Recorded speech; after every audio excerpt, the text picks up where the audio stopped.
Hello दोस्तों, रचनाएं यानी कंस्ट्रक्शंस के इस वीडियो में आपका स्वागत है।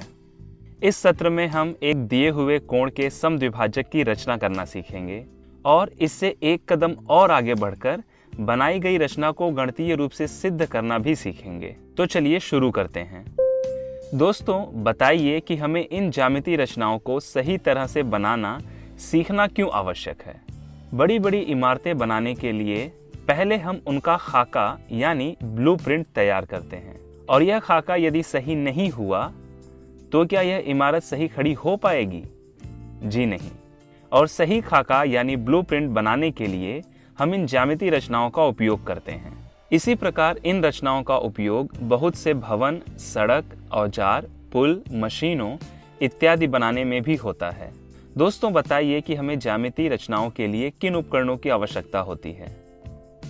हमारे पास ज्योमेट्री बॉक्स होता है जिसमें पटरी यानी स्केल, चांदा यानी प्रोट्रैक्टर, प्रकार यानी कंपास, सेट स्क्वायर, डिवाइडर और पेंसिल होती है। आइए अब हम कोण समद्विभाजक की रचना करना सीखें। मान लीजिए हमें एक कोण दिया गया है, कोण PQR, जो आप स्क्रीन पर देख सकते हैं। हम इस कोण PQR का समद्विभाजक बनाएंगे। ये बनाने के लिए हम कुछ स्टेप्स या चरण का अनुसरण करेंगे। चलिए पहले देखते हैं कि हमें किन चीजों की आवश्यकता पड़ेगी। हमें एक स्केल, पेंसिल और प्रकार की जरूरत होगी। अब हम इस पेंसिल को प्रकार में इस तरह लगाएंगे। इस प्रकार का नुकीला हिस्सा शीर्ष Q पर रखें।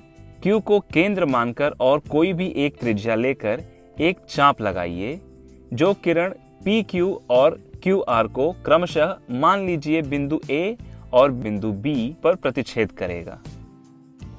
अब दोनों भुजाओं पर लगाए गए चाप के प्रतिच्छेद बिंदुओं बिंदु A और B को केंद्र मानकर AB के आधे से बड़ी त्रिज्या लेकर कोण Q की सम्मुख दिशा में फिर से दो चाप लगाइए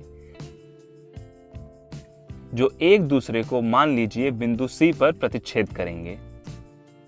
अब हम शीर्ष Q और बिंदु C को मिलाएंगे। यह किरण कोण PQR का समद्विभाजक है। तो दोस्तों, इस प्रकार हमने एक कोण के समद्विभाजक की रचना की। लेकिन क्या इस रचना से सत्य रूप में कोण PQR का समद्विभाजन हुआ है? यानी क्या कोण PQC और कोण RQC बराबर होंगे? चलिए इसका प्रमाण देखते हैं। सबसे पहले एक काम करते हैं, AC और BC को इस प्रकार मिलाते हैं। अब हमारे पास दो त्रिभुज हैं, त्रिभुज AQC और त्रिभुज BQC। यहाँ ध्यान दीजिए कि कोण PQC और AQC एक ही कोण को दर्शा रहे हैं। उसी प्रकार कोण RQC और कोण BQC भी एक ही कोण को दर्शा रहे हैं। हमें सिद्ध करना है कि कोण AQC और कोण BQC बराबर हैं। यदि हम त्रिभुज AQC और त्रिभुज BQC को सर्वांगसम सिद्ध कर दें तो हम जानते हैं कि सर्वांगसम त्रिभुजों के संगत भाग बराबर होते हैं, यानी उनके संगत कोण भी बराबर होंगे। चलिए शुरू करते हैं। सबसे पहले AQ बराबर है BQ के, क्योंकि यह एक ही चाप की त्रिज्याएं हैं। AC बराबर है BC के, क्योंकि यह भी एक ही चाप की त्रिज्याएं हैं। और QC उभयनिष्ठ भुजा है, इसलिए त्रिभुज AQC और त्रिभुज BQC भुजा भुजा भुजा यानी SSS सर्वांगसमता नियम द्वारा सर्वांगसम है। और अब हम कह सकते हैं कि कोण AQC और कोण BQC बराबर हैं, क्योंकि सर्वांगसम त्रिभुजों के संगत कोण बराबर होते हैं। तो दोस्तों, इस प्रकार न केवल हमने कोण समद्विभाजक की रचना की, बल्कि उसका प्रमाण भी दिया कि की हुई रचना गणितीय रूप से भी सही है। यहाँ हम चांदे की सहायता से इन कोणों को माप सकते हैं। हम यहाँ देख सकते हैं कि कोण AQC और कोण BQC बराबर हैं, यानी हम कह सकते हैं कि कोण PQC और कोण RQC भी बराबर होंगे। दोस्तों, अभी हमने एक न्यून कोण के समद्विभाजक की रचना करना सीखा।